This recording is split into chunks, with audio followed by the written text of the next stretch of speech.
चलो देखो, आज हम लोग पढ़ेंगे टेंस के बारे में। TENSE, tense. टेंस के माने क्या होता है? काल। और काल को हम लोग क्या कहते हैं? समय। इसका मतलब ये हो गया कि टेंस माने चाहे हम लोग कहें काल या फिर कह दे समय, बातें एक ही होते हैं।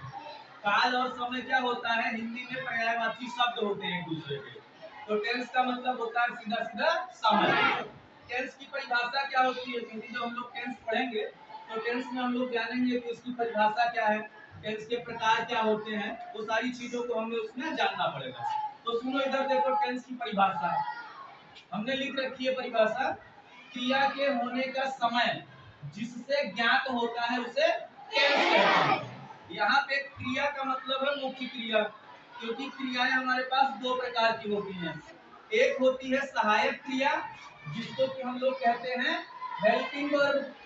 क्या बोलते हैं? Helping verb. और दूसरी होती है मुख्य क्रिया, उसको हम लोग बोलते हैं मेन वर्ब कहते हैं। ये दो क्रिया होती है। यही जो मेन वर्ब है ना, मेन वर्ब का मतलब क्या होता है? कोई भी जो काम हो रहा होता है उसको हम लोग कहते हैं मेन वर्ब। काम, जैसे अभी हम बोल रहे हैं तो बोलना भी एक काम है। हम तुम लोगों को देख रहे हैं तो देखना भी एक काम होता है। हम व्हाइट बोर्ड पे लिख रहे हैं तो लिखना भी एक काम होता है। ये सारे जो काम होते हैं इन्हीं को हम लोग अंग्रेजी में क्या बोलते हैं? मेन वर्ब कहते हैं, यानी कि मुख्य क्रिया कहते हैं। तो उसी काम के होने का समय जिससे ज्ञात होता है उसे हम लोग क्या कहते हैं? टेंस कह देते हैं। अब हम लोग आगे जानेंगे कि टेंस के कितने प्रकार होते हैं। टेंस 3 प्रकार के होते हैं। कितने प्रकार के होते हैं? 3 प्रकार के होते हैं। तीनों प्रकार के नाम सुनो। पहला टेंस है प्रेजेंट टेंस, दूसरा है पास्ट टेंस और तीसरा है फ्यूचर टेंस है। इसको हम लोग क्या पढ़ेंगे? फ्यूचर टेंस पढ़ेंगे। प्रेजेंट टेंस को हिंदी में कहते हैं वर्तमान काल, पास्ट टेंस को हिंदी में कहते हैं भूतकाल, और जो हमारा तीसरा वाला टेंस है फ्यूचर टेंस, इसको हम लोग हिंदी में कहते हैं भविष्य काल। अब ये वर्तमान काल, भूतकाल और भविष्य काल क्या होता है? जब हम लोग पहले टेंस यानी प्रेजेंट टेंस की बात करते हैं जिसको हिंदी में वर्तमान काल कहते हैं।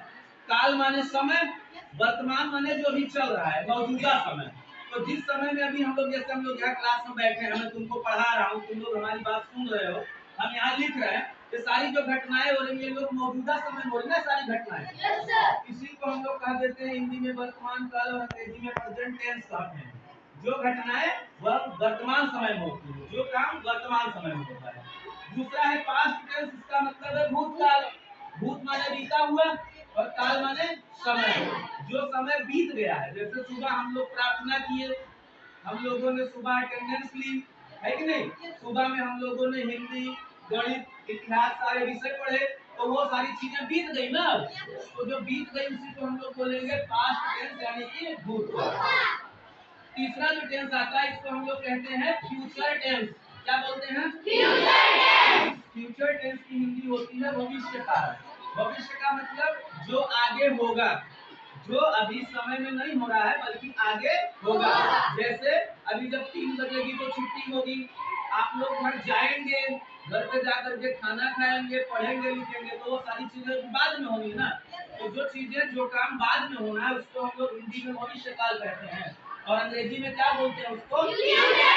फ्यूचर टेंस कहते हैं। तो ये मुख्य रूप से 3 प्रकार के टेंस होते हैं। अब जब किसी टेंस में कोई भी काम हो रहा होगा, चाहे प्रेजेंट टेंस में, चाहे पास्ट टेंस में, चाहे फ्यूचर टेंस में, तो हर एक टेंस में काम भी ना 4-4 प्रकार के काम होते हैं। यानी कि ये जो तीनों टेंस हैं इसके 4-4 भाग होते हैं, 4-4 प्रकार होते हैं। 4 प्रकार हम लोग कैसे बताएंगे? वर्तमान समय की बात करो, यानी कि प्रेजेंट टेंस की बात कर लो, इसमें जब कोई काम हो रहा होगा ना तो वो 4 प्रकार से होगा। पहला, कोई काम ऐसा होगा जो अनिश्चित है, ना तो अभी पूरा हुआ है ना अधूरा है, हो ही नहीं रहा है। जैसे हम कह देते हैं कि मैं सुबह खाना खाता हूँ या मैं सुबह किताब पढ़ता हूँ, हमने कह दिया ना, तो काम अभी चल रहा है या पूरा हो चुका है, ऐसा कुछ नहीं पता चल रहा है ना। तो उसको हम लोग बोल देते हैं अंग्रेजी में इंडेफिनिट और हिंदी में कहते हैं अनिश्चित बोलते हैं। अनिश्चित मतलब निश्चित नहीं है, अभी अनिश्चित काम होता है। जैसे राम विद्यालय जाता है, राम विद्यालय जाता है ना, कब जाता है? हमें नहीं क्लियर है ना कि विद्यालय जा चुका है कि विद्यालय जा रहा है, ऐसा कुछ नहीं पता चल रहा ना। हम सिर्फ बता रहे हैं कि राम विद्यालय जाता है। तो ऐसी स्थिति में उसके द्वारा विद्यालय जाने का जो काम किया जा रहा है वो क्या है, अनिश्चित है, तो उसको हम लोग कह देते हैं इंडेफिनिट। दूसरा है कंटिन्यूअस पढ़ते हैं इसको। कंटिन्यूअस माने अपूर्ण या फिर लगातार जारी रहना। जैसे मैं तुम लोगों को अंग्रेजी पढ़ा रहा हूँ ना, तो हमारे द्वारा पढ़ाने का काम लगातार जारी है ना। पढ़ाने का काम अभी चल रहा है ना, अभी पूरा नहीं हुआ है ना, यानी कि काम अभी अपूर्ण है और लगातार काम जारी है। तो जब किसी भी टेंस में, चाहे वर्तमान में, चाहे भूत में, चाहे भविष्य में, कोई काम लगातार जारी रहता है ना, पूरा नहीं हुआ है, तो उसको हम लोग किस प्रकार में रखेंगे, कंटिन्यूअस। तीसरा है परफेक्ट। परफेक्ट माने होता है पूर्ण। प्रेजेंट टेंस में, पास्ट टेंस में अथवा फ्यूचर टेंस में यदि कोई काम पूरा हो चुका है तो उसको हम लोग क्या बोलेंगे, परफेक्ट बोलेंगे। जैसे आप लोगों ने जब दोपहर में एमडीएम बना था, मिड डे मील खाना खा लिए ना, खाना खा लिए ना, तो उसको हम लोग बोल सकते हैं कि बच्चों ने खाना खा लिया है या बच्चे खाना खा चुके हैं। तो जब ऐसा बात बोल रहे जिससे पता चलता है कि बच्चों के द्वारा खाना खाने का काम खत्म हो गया ना। तो जब ऐसी कोई स्थिति आती है तो वहां पे क्या होता है, परफेक्ट होता है। परफेक्ट मतलब पूर्ण। पूर्ण मतलब पूरा काम खत्म। अगला आता है जो लास्ट वाला है, परफेक्ट कंटिन्यूअस। अब चाहे प्रेजेंट, पास्ट, फ्यूचर टेंस में से कोई भी एक टेंस ले लो, उसमें जब परफेक्ट कंटिन्यूअस टेंस की बात करेंगे ना, तो इसमें क्या होता है, पूर्ण अपूर्ण लिखा हुआ है, यानी कुछ काम पूरा हो चुका होगा और कुछ काम जारी रहेगा।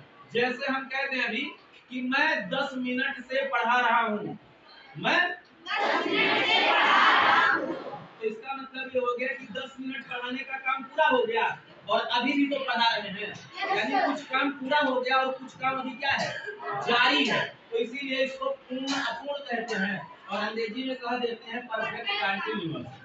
तो कुल मिला के present tense, past tense, future tense, तीन प्रकार के टेंस और तीनों टेंस के चार चार प्रकार होते हैं। तो 3 का 4 में मल्टीप्लाई करेंगे तो 3 चौक, तो कुल मिला के हमको 12 प्रकार के